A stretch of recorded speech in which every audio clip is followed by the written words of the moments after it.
Hey everybody, it's FANzine Live. It's Tom, and we are doing a crowdfunded zine video today for Thunderchild by Mad Robot Comics, Chapter 1, Spectre of a Dying Planet.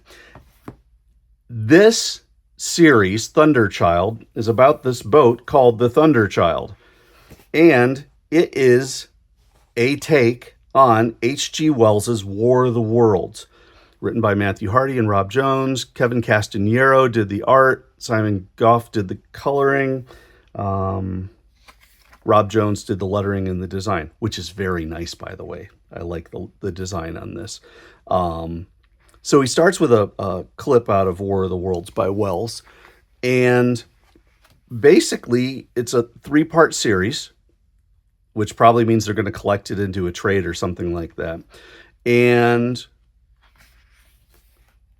it tries to tell the story of this Thunderchild. I was going to say Thundercloud, but it's not a cloud. It's Thunderchild. And it does the story of the landing in this first issue. Of course, the aliens leaving Mars, coming down, and starting to invade. So the whole first issue is about that. Let's talk technical. Gorgeous glossy work on the cover. Not glossy, matte. Gorgeous matte cover. It says, follow the exploits of the HMS Thunderchild and her crew as they experience the first days of the Martian invasion and deal with the possible collapse of the British Empire, both from the War of the Worlds and unseen forces from within. It's really nice looking. Glossier pages on the inside. You can kind of see a little bit of the glare there that you just don't see as much on the cover. The artwork is definitely manga inspired. However, I also kind of, when I first looked at it, it reminded me of Stephen DeStefano's Amazing Man, or Mazing Man, I guess, from DC Comics. It's kind of interesting. In reading this, I have to tell you, this first issue, I love the idea of doing a piece of adjacent to a classic like War of the Worlds.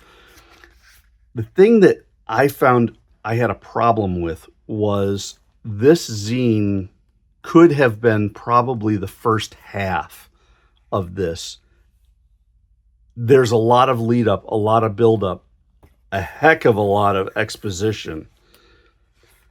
And you can just see this thing is filled with exposition. However, not a ton of action, which is weird because you're talking about aliens invading the world. We are at 1, 2, 3, 4, 5, 6 pages in before we even see anything resembling the Martians.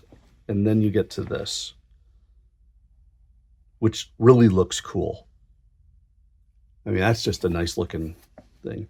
But then they go into this section about one of the probes landing. And again, you blow another 6 pages on that. And then you start getting the action. So we're almost halfway through the book before you really start seeing things starting to happen. And then you have some really nice looking art. I do find it interesting that the artist,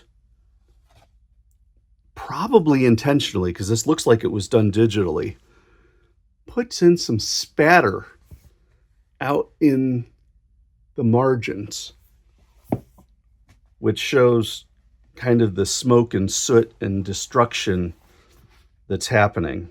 I like that. But you get some really nice looking shots here. It's just the exposition on this was really long. So now they're trying to figure out what happened with...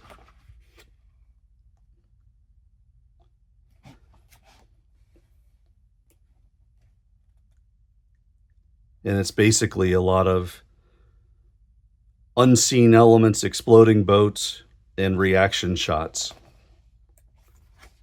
And then finally, I mean, we're nearly done with the book. Finally, you get just the image of the Martians. And then it starts getting crazy. But even then, it's just tons of exposition. So that's the end of book one. There are lots of elements to love about this. I just have a feeling that I would have edited this thing much different than they chose to. I do like this stuff about the curious incident at sea, a telegram. But look at what, I guess in my mind, could have been. These are pinups and by different artists. It looks really good in that respect. It's just, it runs a little slow for me.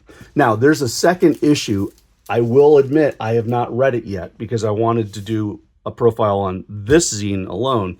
This is the second issue. I have not cracked it open yet, so we're just going to take a real quick look.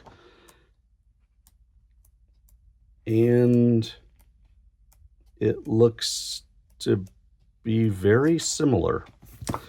Okay, so there you go. Thunderchild, Mad Robot Comics. Would I recommend this one? I don't know. Crowdfunding is expensive. The books themselves are expensive. The zines are expensive.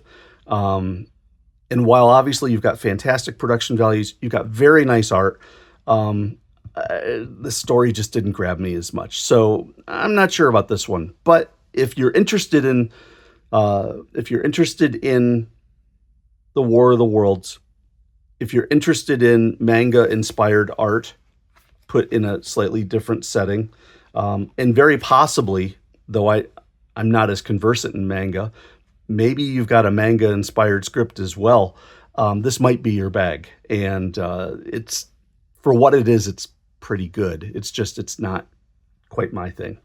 So anyway, Thunderchild, issue number 1. That's it for now, everybody. Thank you so much for watching FANzine Live. I will catch you next time.